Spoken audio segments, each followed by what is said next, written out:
The season is finally underway. Baseball has begun. As we're still in March here, so I guess we're not even into April baseball yet. It's just March baseball, and that means it's time to preview awards. Yeah, it's time to do that today. Let's take a look.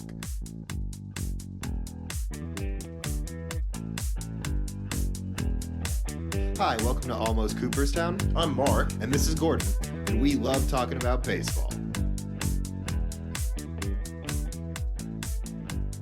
This is interesting. I think, here we are. It is the fourth day of the baseball season, the fifth day. I mean, depending on where you want to put it, if you count that first series. It's still March. We still have more March. Obviously, we're allowed to still put in our predictions for awards here because certainly not any of them are buttoned up. And I think no matter how hard Rafael Devers is trying, he can't lose the MVP race in this opening series, though he's certainly well on his way to doing that. It's Sunday afternoon when we're recording this, and Devers, before the at-bat he just completed in the ninth inning of the Red Sox game, he walked, which is the first time this season that he's gotten on base, because before that, his season had started 0 for 16 with 12 strikeouts in those 16 at-bats. I mean, you could have a rough start.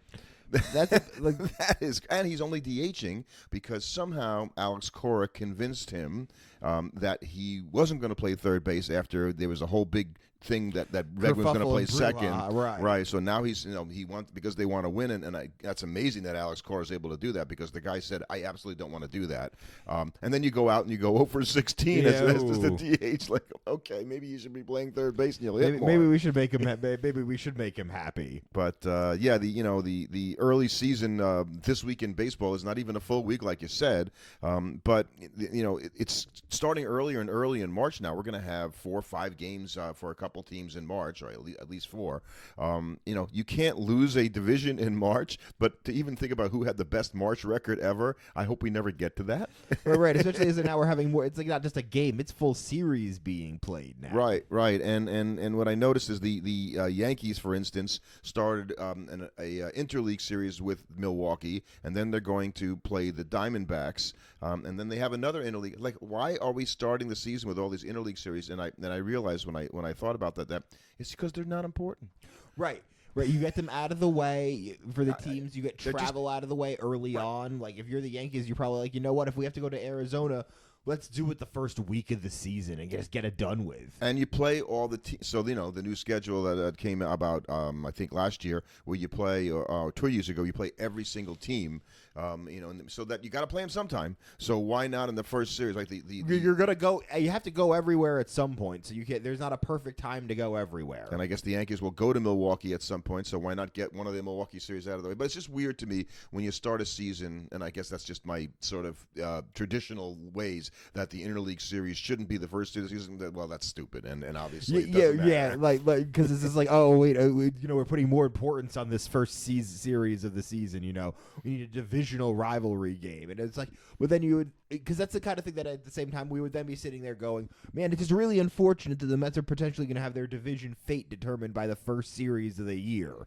We'd be annoyed about that. So I think it's the kind of thing where you're going to be annoyed about the schedule and how it's constructed, as long as you have some kind of grind your team can have next, with it. Or to take it next to it, I should say. Yes. And one team has already played 5 games, and they don't play here on Sunday today. They had the day off, and that would be the Dodgers, and they have won all 5 of those games. And so they are now 157 games away from an undefeated season. And obviously they're going to get there. So, and then I guess Sasaki had a good start for them. So there's a lot of, encouragement, which is, I can have encouragement for a team that's going to win 115 games. So obviously, I think it is interesting thinking about like how good a run they can get out to start the season here is important for them, because if the Dodgers go off for the first month and a half of the season, then you can kind of put yourself into cruise control the rest of the way. And it's just like, no matter how good the teams behind you are playing, they're not going to catch you. If you start the season off, What are you saying, like a magic number in June? Well, you start the season off like 30-5. if you just play 500 baseball the rest of the way, you still finish with a great record. It's funny you say that because I wrote an article on some of the great April starts and the 25K sets that's coming out. But I always remember the Tigers start in 1984 when they went 35-5, right? And they cruised to both the pennant and they won their series easily in the ALCS and then won the World Series. That was just a dominant team from wire to wire. So this can happen. That can happen. It's just very unusual, and it's even more unusual to happen in these days, I think. And another team that's looked dominant that I have my questions about, and I said that when I did not pick them to win the AL East, are the Yankees, who came out firing and more like slamming with all the home runs they're hitting. I mean, that Saturday game with former Yankee Nestor Cortes getting his first start back in Yankee Stadium. Apparently he got a nice hand on Sunday because he's in the Yankees dugout. are still paying him, I think, about $2 million this year, so they're getting their money's worth. But the Yankees fans were probably cheering him on Saturday because he gave up a bunch of home runs. The Yankees hit 9 as a team in one game, which is one short of the record of 10. Aaron Judge hit 3 home runs in the game. Hit another one today. He's got 4. That puts him into rare company. Only one player has ever hit more than 4 home runs in the team's first 3 games in Major League history, and that player is Adrian Gonzalez, who you don't really think of as a home run hitter, but was a... that feels like one of those statistics that's just like... He did it. It's his record. Statistic. It's his record. So, and Judge also joined some elite company by hitting 3 3-run homers in his that game. This is the 3rd time he's done it in the game yesterday. And that ties 2 other Yankees who have done that. Alex Rodriguez, a pretty good player. Babe Ruth, did it. But it's not the most ever because Lou Gehrig did it 4 times. So that's quite a group to be a part of. I do like those statistics. At the same time, it kind of reminds me, we were sitting there watching March Madness yesterday, and they popped up something for Cooper Flagg, being like, "Oh, Cooper Flagg was the first Duke player to score 35-5 in a tournament game." And I'm like, I don't know. Sometimes they flash these baseball statistics on the screen, and it's just like, who really what am I supposed to do with that information? Like, okay, he's hit. Yeah. Well, this is a better stat, though. But I agree with you, but at the same time, I'm like, okay, where do I go with that? Like, okay, I think the 3-run home runs is at least interesting just because of the company he shared. Right. Being the first guy to hit 4 home runs in 3, like him and Adrian Gonzalez, I'm like, okay, I guess. Like that, it's not like he's not sharing. It's not like, ooh, that's so interesting because he's sharing company with Adrian Gonzalez. That's a trivia stat, right? When you think about why would you know something like that? Only because somebody told me and I listened, right, exactly. But yeah, they're having the 2 Hall of Famers and obviously one other should be Hall of Famer in A-Rod. And I would say at this point, I would bet my bottom dollar that Aaron Judge will be a Hall of Famer also. At some certainly point. well on his way there. And 4 home runs to start the season certainly sets him up well to win yet another MVP this season. You're trying to get that out of the way. He was like 6 for his first 11, and he had 11 RBIs and 11 at-bats. Right. The same way we talk about the Dodgers hopping out to an early lead, he's kind of, and that could be important with an MVP race, is because he could put himself in a position where it's his to lose. Bobby Witt Jr. is coming from behind now, right? Trying to exactly. And you can't do that in the first week, but you can kind of do that over the first month. Where it's just like, oh, wow, Aaron Judge is just such an unbelievable first 2 months of the season. It's hard not to give it to him at that point. You could project out, Judge had 6 for his first 11, and he had 11 RBIs. So if he has 500 at-bats in a season, he's going to have 500 RBIs. Yeah, and obviously Aaron Judge isn't about to hit 200 home runs No, this season. That's not going to happen. Right. So, but yeah, let's see what else. Max Scherzer is already on the injured list. He had a thumb problem. That didn't take long at all. And you can't really... you can't lose the division and early in the season, but you do want to get off to a good start. Although, as Met fans, we got off to an 0-5 start last year under a new manager and managed to turn it around. But the Braves will play the 4th game of a 4-game series with the Padres tonight, trying not to get swept. Now, I'm not going to try to delight in that too much as a Met fan because I don't think it really matters. And considering we were 1 game away from getting swept ourselves, exactly. Well, and if there's a 4-game, but you don't really want to start obviously that way. And you look around the league and you think, okay, well, who needed to have a good start that would make it like the White Sox? They won a game. Hey, like that. I mean, right. That's just more so they don't have to start. You don't have to start off the whole year with the White Sox still have. Are they ever going to win? Right. You don't have an 0-21 coming up on you like the Orioles did in 1988. So there are no other teams that I think there's one other team that's like winless and may not have a win at this point. But they're talking 3 games or 4 games. Right. point. The Twins don't have a win yet. The Tigers don't have a win yet. So you've got a bunch of teams that don't have a win. But it's also literally the first season of the year, series of the year. So I'm not too worried that like if I'm the Brewers or I'm the Braves, you're not panicking yet.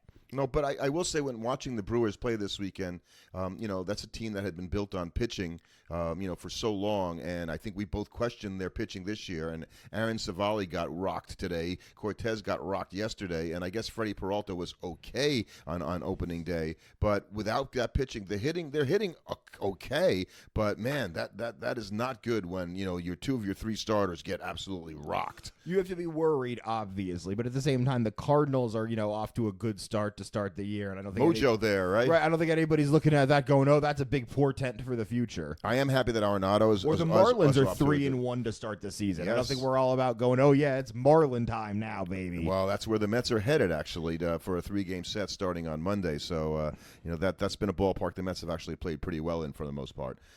Jacob deGrom started on Sunday, and you may not be aware that he had 5 innings pitched and 6 strikeouts with a couple of hits, no runs, and 73 pitches, I think was the number.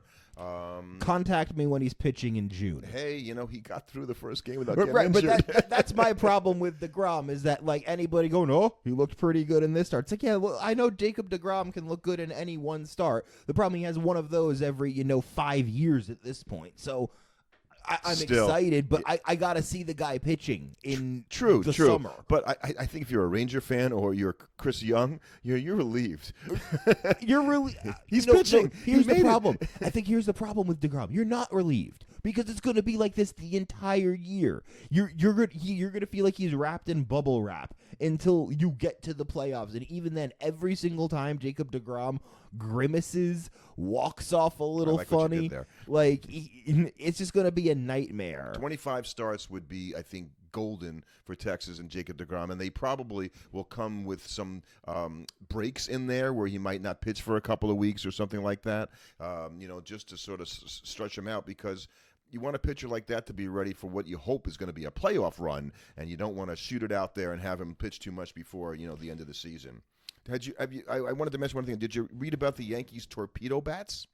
Right, and it's interesting because they're apparently not the first team to look into this. They're just the first team to kind of decide to. And a bunch of players are using them. Right, and that's apparently they have a bunch of players that were like, yeah, you guys hit the ball here a lot, so use these bats instead. Right. I think I read about Volpe, who said he realized that when he looked back at film that he was hitting the ball closer to the trademark on the bat. Mm-hmm. So a torpedo bat is thicker for a little longer than a conventional barrel. It still weighs the same. Everything is about as the same, and he's hitting the ball. And they basically said, yeah, I don't know if it really makes sense, but I think it makes sense. So if I feel like it helps me, then I guess it's going to help me, and that's what players are about when it comes to confidence and believing in what they can do. It doesn't really matter if it really works or not. Now, Aaron Judge was asked, "Are you going to use the torpedo bat?" He goes, "I hit 62 home runs. I won another MVP last year. Right. Why is he going to change? Why would I change anything?" Right. And so anybody that's talking about how this is like a competitive, thing, every team in the major leagues could have adopted this. The Yankees are just the first team to do it, and we'll all be talking about how amazing it is until they have their first slump of the season, and then we'll all be talking about how they need to shift back. Because if baseball is anything, it is a sport of copycats. Yes. Right? If something is working, we're going to throw something that's called first it was a slider, and then it was the sweeper. Yeah, let's all throw the sweeper. We're all going to throw it now, and everybody throws this pitch. So, whatever is the du jour thing, baseball players are going to jump on that while it happens. So we'll do this recap this week in baseball as part of our weekly episodes. There's not too much more to really talk about that other than the Athletics. I won 2 out of 3, and I'm just hoping that they get out to a good start. And I hope that the White Sox, they're saying they're going to lose 115 or more, I think was the over-under. They lost 121 last year. All they need to go is 11-11, and that makes it really hard to be that bad, Right, they just have to get off to not such a terrible start where then it's just like, okay, now you actually have to play decent baseball the rest of the way to avoid. Play it early and then go bad. Because that's what happened to them last year is like, okay, by the time they finally started playing a little bit better, it didn't matter. They had to play so well at that point, and to avoid a terrible record, it was over. So we're going to do awards, what we think are players that will win the major awards. I didn't do comeback player of the year, and I'm trying to remember who the player was who was injured all last year. You wouldn't think of it as a comeback, but that kind of stuff is how you win comeback player of the year. So I'm not going to do any of that. DeGrom is. I mean, if DeGrom pitches 25 starts, comeback he's going player to of the get year. comeback player of the year. An excellent point. So, but we've got some great rookies. Right, we're just gonna do MVP, Cy Young, Rookie of the Year, Manager of the Year is basically which team that you didn't expect to make the playoffs did, and then that manager gets it. So congratulations last year to Stephen Vogt because nobody expected the Guardians to make it, so you win Manager of the Year. Ta-da! I think that Carlos Mendoza was almost robbed of the Manager of the Year last year, frankly, for the Mets. Well, nobody expected the Brewers to make it, so it was Pat Murphy. Pat Murphy. He was gonna get that one. I could see it being this year if the Diamondbacks, challenge. Lavulo? Yeah, Lavulo gets it if they challenge the Dodgers for second place and they wax the Padres and the Giants and come away clean with that. Maybe they get it because it's just like, oh yeah, they were so good, and you can't blame them for not beating the Dodgers. It's probably my least favorite of the awards. Well, it's certainly the most reactionary. It's contingent, and we're not going to pick Silver Sluggers or Gold Gloves winners. No, we're not going to do that. That's a little too much. We're just picking the big ones here, and I think what's interesting is that the MVP race, I feel like, is the most boring race in both leagues. Well, let's talk about I put a bunch of contenders on it. It's like people that could win MVPs because aside from the obvious. Well, the MVPs in both leagues are sort of like the conversation. You end up in the Dodgers or the field conversation. I think the American League is at least a little bit more interesting because it's two guys. You can kind of go, okay, Bobby Witt Jr. or Judge for MVP or anybody else. Yeah, well, that's at least a slightly more interesting conversation. And it's so easy to pick that way. And so when I think about, okay, so if it weren't those guys, right? If it wasn't Ohtani, you have to think about the storylines that gets you there. Right. Orioles run away with the division probably means one of Gunnar Henderson or Rutschman gets it. Yeah, because both of those guys are capable of putting up a season like that. So they would be the guys that would do that. Texas, has the best record in the league. Corey Seager or maybe Marcus Semien could get it then. Maybe Wyatt Langford, but I feel like it would be hard for him to put a season together that would be better than those. He'd have to be dominant at this point. Right. I like the player a lot. But that's a lot to expect from him to basically put out a season that's just straight up better. Well, let's say the Red Sox win the division, right? And who is the new third baseman there, right? Bregman could get it there. Devers could get it if the Red Sox win. He better not go 0 for 16 or 17. He's making it really hard on himself. I think if this is the year the Mariners... Because I think that the only way the Mariners are really showing themselves as a division winner and as a top team in the American League is if Julio Rodriguez is an MVP the entire year. Pretty sure I picked him last year. Right. Pretty sure it didn't work out for me. And obviously, we were given some kudos to the Angels, and Mike Trout is Mike Trout. The guy could have a bounce back year. If they contended for a playoff spot and there was nobody else in the lineup that supported him, people would feel motivated to give him one just because you could give him one. But I think he's already got a few. I think he does. Yeah, I think he's got 3. But I don't think that if he doesn't play 130 games, he could get comeback player of the year. He could absolutely. I think that's a great call. I think that was the guy I was thinking about now that you mentioned it. So, but I think the over/under on him playing 130 games or more makes it hard to be an MVP candidate if you don't really play it out. Right. So and then obviously we have Bobby Witt Jr. and Aaron Judge, who we're both expecting, and Judge has already started putting up a fantastic season, so we're not going to be surprised to see that there. When you move over into the NL, again, you run into probably what's even a worse situation of will anybody ever win an MVP again, or are we just going to have to watch Shohei Ohtani win it for the next 12 years? And because at some point you think the pitching and hitting thing is going to stop.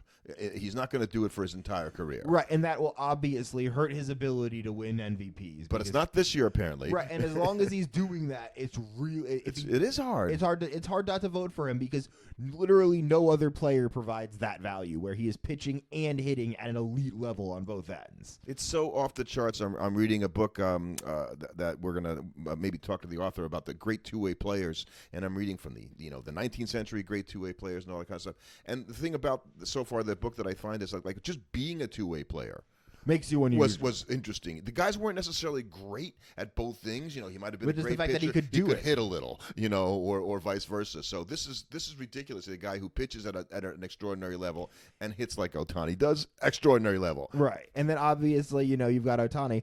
Maybe the thing that would hurt Ohtani most is that he's got two teammates that could win the MVP, and Betts and Freeman, and you hope there's a world where they all cannibalize votes from one another. Yeah, that's possible. Mookie got off to a great start after he was sick and couldn't play in Japan. He came out and started mashing the ball right off the bat. So, and I think for the rest of the guys, it all kind of comes down to, does some team have a better year than they expect them to? And that like if the Mets win the NL East, they play great, they win 100-something games, Soto or Lindor could totally get the MVP. If the Cubs go out and they're dominant and they play really, really well, Kyle Tucker could kind of get that recognition.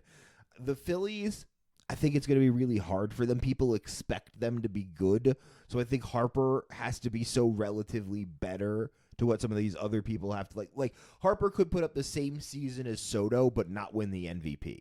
Oh, that's an interesting point. I think I'm going to say this about Phillies. I think the Mets have a better lineup, which would support Harper sort of getting a little bit more kudos. But for perception-wise, yes, people are going to look at the Phillies as the better team. So Harper could put up a better year but get less recognition for it. And let's say the Reds shocked everybody, including me, and won the division. A guy like Ellie De La Cruz could be the guy like, well, this is the guy who makes the team go, and we didn't expect him to win. So that's how a guy kind of comes out of the woodwork and becomes MVP. So there's a lot of guys, but again, it kind of comes back to just like in the AL. It's Shohei Ohtani's award to lose, probably. I think in the NL, and if we're gonna pick him, I think I would have a hard time picking against him. A lot of people pick Soto, and that because they expect him to really want to go out and show everybody why he was worth $765 million. But I don't think that whatever Soto could do, he'd have to do it at such a higher level than Ohtani does because he's doing both. I don't see how it could happen. It's about where the Mets finish more than anything. They'd have to win the division, right? Or the team that they'd have to finish behind a Phillies team that played out of their or Braves team that played out of their mind the whole way. So I'll pick Ohtani. And who would you pick in the American League? You going to pick Witt Jr. or Judge? Because I won't pick one of those guys. I'll pick somebody else. Right, you're going to pick somebody else. So are you going to pick Devers then? I am not. Okay. I had a guy in mind the whole time. The guy I thought, wow. Who do you think is? So I think if the Rangers win the division, Corey Seager could be the reason why and could be the MVP because he just people forget how good this guy is. Right. I'm gonna kind of keep it easy for myself. I think Judge is just gonna get it again. Well, he's off to a right. That makes it real easy for me. He's kind of looking back at everybody already and moving further away. So, well, what's next? So the Cy Young is next, and this is an award I feel like is much more wide open. We've got a lot of good pitchers in both leagues, sort of, kind of. I really don't know. I think, you have a lot of interesting options. Max Fried comes over to the AL, and we know that when guys move over leagues, that can be an adjustment period for a lot of pitchers who have never really seen Max Fried. You didn't pitch great yesterday. No, but that's only one start, and you're allowed a bad start in your. And Yankee Stadium can be very friendly to left-handed pitchers, particularly if you get them to hit fly balls to left field, which is cavernous out there. And so, and Fried is a ground ball pitcher, more than he is. So I think he's well suited to be successful. Probably the only worry you have there is he doesn't have an amazing Yankees defense behind him. That was a big concern last year, and he's a guy that you put a lot of balls in play. But just even past that, you've got Cole Reagans, you've got Tarek Skubal, you've got Logan Gilbert, you've got Garrett Crochet. You've got a lot of big-name pitchers. Really, the only big-name pitcher that I can think that left the AL is Corbin Burns. Right. And coming back in, you get – I even put in my grouping of AL Cy Young candidates 2 relief pitchers because I was so uncertain as to who I would pick. Like I said, if DeGrom has 25 starts and pitches great and the Rangers win the division, he'll be a candidate for Cy Young. But he won't necessarily win it. He won't necessarily win it. I think Mason Miller and Devin Williams as relief pitchers – look, Skubal is the reigning Cy Young champion. It's going to be hard for him to have another year like he did last year, and it's going to be hard for Crochet, I think, in Fenway Park to be a Cy Young winner. It's a tough ballpark, unless your name is Roger Clemens or Pedro Martinez. So it's a wide open race, and you look over at the NL, and it is just stacked, top to bottom. I mean, with the NL, it's basically who's your favorite big name pitcher, and do you think they're going to have a good year? That's how you're picking the Cy Young. And by the way, we didn't include Sasaki in our Rookie of the Year considerations. Well, we haven't talked about Rookie of the Year. Right. But he is going to be. I think he's going to possibly be in the Cy Young race. Oh, I think he's totally a guy that could be in this. I mean, the entire Dodgers starting rotation is in the Cy Young race. I mean, when you look at top to bottom between Yamamoto, Sasaki, Blake Snell, there's a lot of guys in that list. It's just I think stacked. Blake Snell is a sneaky, be under the radar choice, if you know what I mean, because he's probably the third most heralded pitcher on the Dodgers right now, behind Sasaki and Yamamoto. So you're like, oh yeah, they got Blake Snell too. I think the guy that's he's pretty good. Look, you put together a list here. I think the guy least likely on this list to get it is actually Strider, just because I don't think he's going to get the number of starts he's going to need to qualify. He would have to be so uniquely excellent in the starts that he gets that it would just be hard for him to do that. Coming off an injury, and that's the same reason to question DeGrom, going as good as DeGrom could be, it's not going to be a normal season, right? So right, DeGrom at least has the luxury of pitching the full season. Strider's not coming back till sometime in May. Yeah. And so, but that it just means that you have way less starts, and that's a big issue that you're going to run into. We didn't talk about Paul Skeens as a potential Cy Young candidate. I'd have to put him in that conversation. I mean, certainly from the perspective of the MLB, would love to give it to him.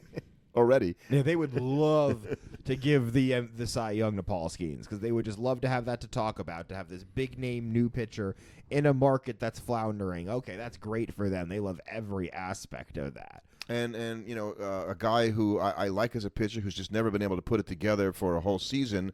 Very talented, had a great start for the Reds over the weekend. Hunter Green, I think he struck out 10 He's or got more. the stuff, right? So let's say the Reds surprise everybody. Hunter Green ends up winning 15 or more games and having a great year. You might consider him as a Cy Young candidate in that situation. I mean, same thing with Kodai Senga. He's coming back. He's coming here off an injury this year. He's a guy that's up for comeback player of the year. But he's a guy that was in the Cy Young conversation his rookie of the year. He was, I think had he not been such an established player in Japan, he might have been rookie of the year. So I think he's going to be a guy that's going to certainly get talked about. And same thing with his fellow division pitcher in Sandy Alcantara. Yeah, he's a guy coming off of injury, but we know he's got the stuff to challenge for a Cy Young. I just think a guy like Alcantara and Dylan Cease are as likely to not be with their teams very long, and I think it's happened before. It's hard to switch teams and be the Cy Young winner. Right, exactly. And those guys could be going over to the AL even, which would probably make winning the Cy Young a little easier for them just because there's less pitchers there. It always makes me think of CC Sabathia, right? Who led both leagues in shutouts one year when he was traded.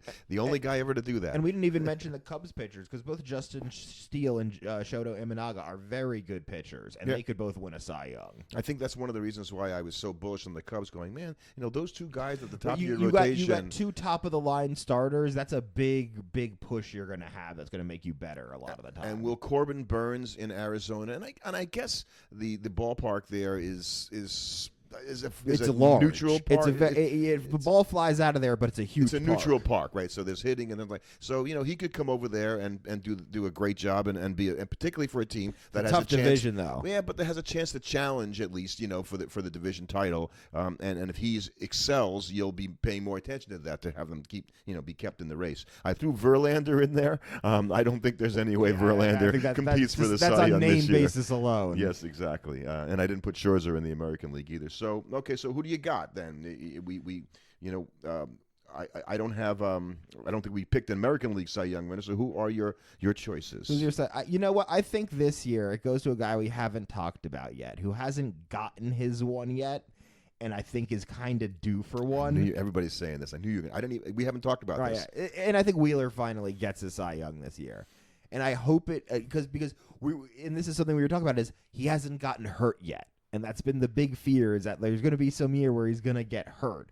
And I feel like if he has a good season, they're going to give it to him sort of as just a career achievement award. Like, yeah, you probably should have had one of these across all of your seasons. We've just decided this is the season you're going to get one. I mean, you can argue this has been the most consistent starting pitcher in baseball over the past 6 or 7 years, right. Aggregately, if you look at all the statistics. And, the Mets, didn't re-sign him and then let him go to Philadelphia, who was brilliant in making that deal because the worry about him not being durable was not true, and he's been very durable. I don't think he's on a track to make Hall of Fame noise because he's a little older already. I think he's 35 this year, and I just don't know that. But he's going to have that streak of 7 years of excellence that not a lot of guys have. Jay Jaffe kind of stuff right now that makes him a candidate. I know that when I'm watching Wheeler pitch, I'm not thinking I'm seeing a Hall of Fame pitcher, at least not to this point. I guess if he had a Cy Young season this year, that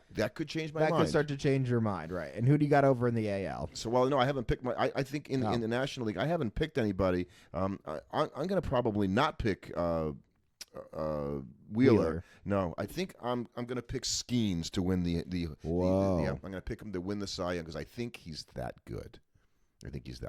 All right, in the American League, who do you got?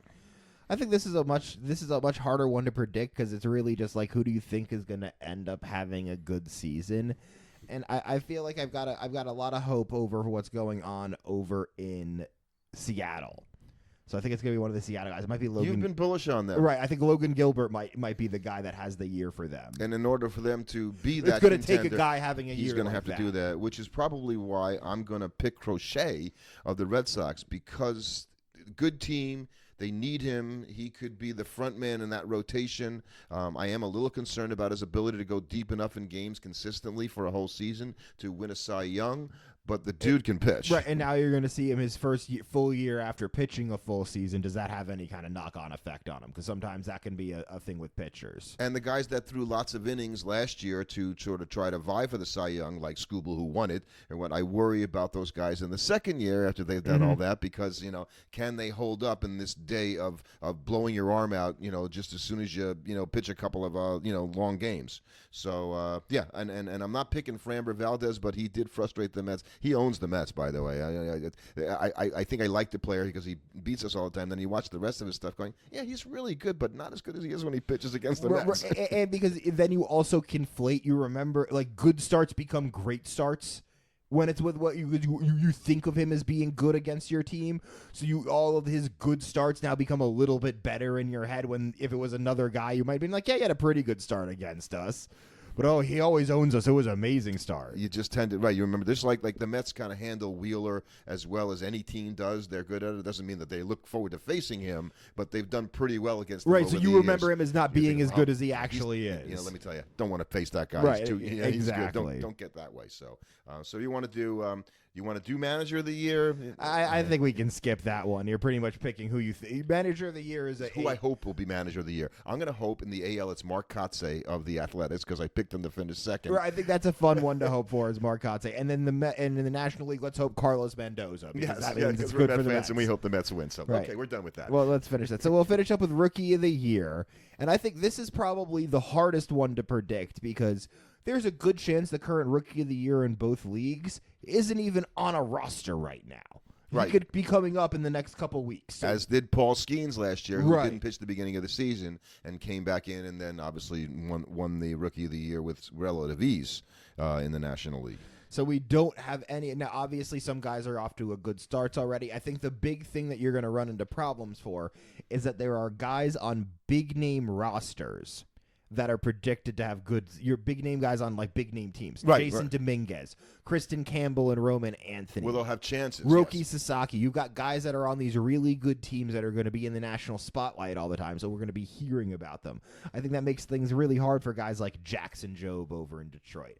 Alan Rondon over in Toronto, just because they might be having a good year, but their good year is going to go a lot more under the radar, whereas you're going to be hearing every time Dominguez hits a home run, they're going to be making a ton of noise over in New York. Matt Shaw of the Cubs is a popular name in the National League, and I'm going to pick a guy, I think, and I'm not going to pick Sasaki, although I almost did. I just worry about pitchers like that coming from Japan. Will he really be able to pitch an entire season, without having any kind of issue? He's young, he's strong, he's been consistent so far in his career, but this is very different pitching in Major League than it is in Japan. Didn't seem to affect Yamamoto. It didn't, but he wasn't. He didn't pitch enough, right? Because he got injured, right? And so that's going to be the interesting thing to see both of them over the full course of the season. So I'm going to pick Dylan Cruz, who I think people sort of maybe forget about because he didn't play much last year. He didn't make it to lose his rookie status, didn't play quite enough in September. He was Skeens' teammate at LSU, and apparently he's sort of like a guy that is a can't-miss prospect, and I have a lot of faith that he's going to play 140 or 50 games at least because he's young, strong, and has no history of injury. So, well, the Nationals would love that to be true. Yeah. Because they need guys like that. Calvert Ruiz never became that. He had a good weekend. James Wood Jr. is a guy that their hope is going to be, there's I've heard him as a dark horse pick that could show up in an MVP race potentially. Right. These are Nationals fans, obviously. Right, obviously on that one. I saw Jake Irvin pitching yesterday. He looked pretty good. So, but anyway, yes, I think Cruz, and the hardest thing, as you say, for Cruz is he's going to play on probably a fourth place team, and so that makes it more difficult, right? To be Rookie of the Year. Right. And I think you're gonna have a lot of competition. The same with Luis Angel Acuna. I think is going to have a really hard time winning it just because he's going to have a hard time getting the playing time needed. But in a universe where he wins Rookie of the Year, he'll be getting that playing time, which obviously sounds like a stupid thing to say. No, it doesn't. But it clearly what that means is somehow a opportunity presented itself to him right now. If Brett Beatty doesn't kind of figure out how to start swinging the bat by probably about mid-April, that could be his. That would be that's how it gets. That's how it happens for him. Is the McNeil takes a little longer to come back from this oblique strain, and Beatty can't hit enough, so they're just like, okay, you know what? Why don't we try Acuna at second? And then Acuna just never gives up the job again. Well, that's the old Wally Pipp thing. That's what's gone on so far is he's sharing time at second base. But yes, he's so good defensively. It looks like at second base and being at the Keystone combination, and then if he becomes what people question is his ability to hit. We know he can run, right? The guy can steal bases and whatnot. So if he could hit 280 and play a lot, and play great defense, all of a sudden he's a candidate in a way that no one's expecting. So I think it's a long shot, but I think it's something to talk about on a good team when you have a guy like that. Exactly, and it's exciting certainly. And I think every team has a young guy like that where you're thinking about him. You're like, well, if the opportunity presents itself to him, he has the talent to make some noise. And like you say, there are probably an equal amount of players who aren't in the major leagues at this point who could be here within a month or so, who could be in the running for Rookie of the Year that we're not even talking about. Exactly. So, but the American League, I think, has got a little bit better known and distributed list of rookies. You mentioned the best NL rookie is a guy right now who's had a professional career in a different league already. Yeah, I hate giving it to Japanese league players, right? It feels demeaning to them almost. Yeah, well, Sasaki at least is 23. Right, he's not Ichiro. Right. So or Senga. Or Senga, who was 29 years old when he came to the major leagues. So you mentioned Jason Dominguez. I think the Martian has a long way to go to be a Rookie of the Year candidate, but playing on that team with the way they hit can only help his opportunities to be productive as a hitter. The best thing that can happen is Jason Dominguez either wants Aaron Judge to win the MVP by such an insane margin that it gets a lot more eyeballs on this team, or he wants him nowhere near it so that it makes his performance much more important. Yeah, well, I think the former is more likely than the latter. But, you mentioned Roman Anthony and Christian Campbell of the Red Sox.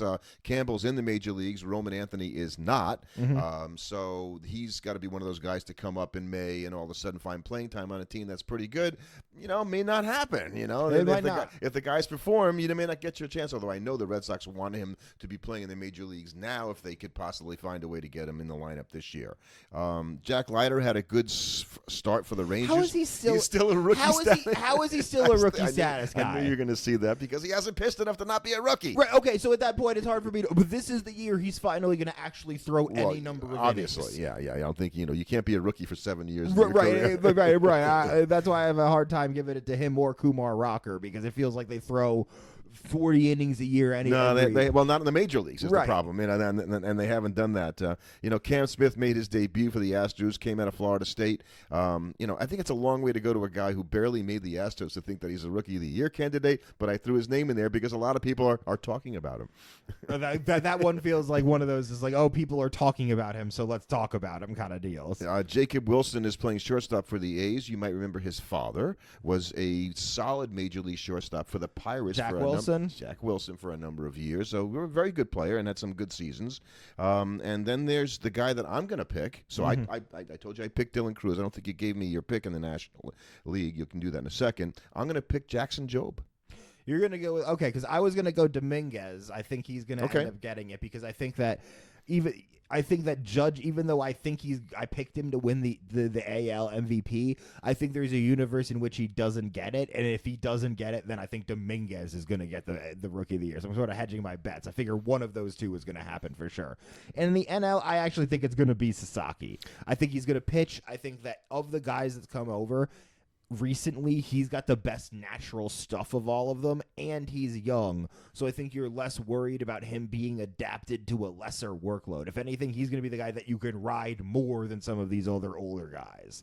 And compared to Yamamoto, he's just got more natural. Like, Yamamoto seems like a much more refined pitcher than Sasaki is right now, but Sasaki has just that unbelievable natural stuff. Yep. I agree with that, and I would say the Dodgers are in pretty good hands. When you think about having two guys like that at the top of the rotation, and then throwing Blake Snell third, and you're like, oh yeah, we've got like 11 other pitchers who are injured that could start for any team in the major we're gonna leagues. go bring out Shohei Ohtani too. Yeah, we could do that as well. So I think that's our picks for awards this year, and what's most interesting is that we're only in March, so we're going to have a whole full month of April games, obviously, and it's going to feel like the season is going to be like long by April 30th because you started so much earlier in March than you normally do. I think you're putting a lot of stock into 3 games in March. Yeah, well, I think it just feels like the season's like, it's not even April, and I feel like we're rolling now. I'm watching games. I'm the season has started. It just feels like wait a sec, we haven't even gotten to April 1st yet, and that's no April Fool. So anyway, we're going to do a podcast with some other podcasters and authors on baseball movies. We're going to drop that soon, so look out for that. And we'll be doing This Week in Baseball coming up every week. Thank you for listening. You can follow us on your favorite podcast platform or follow us on YouTube where we have video form of these podcasts. Or you can also follow us on social media, on Insta, on Twitter, or on Facebook at Almost Coop. Thanks for listening.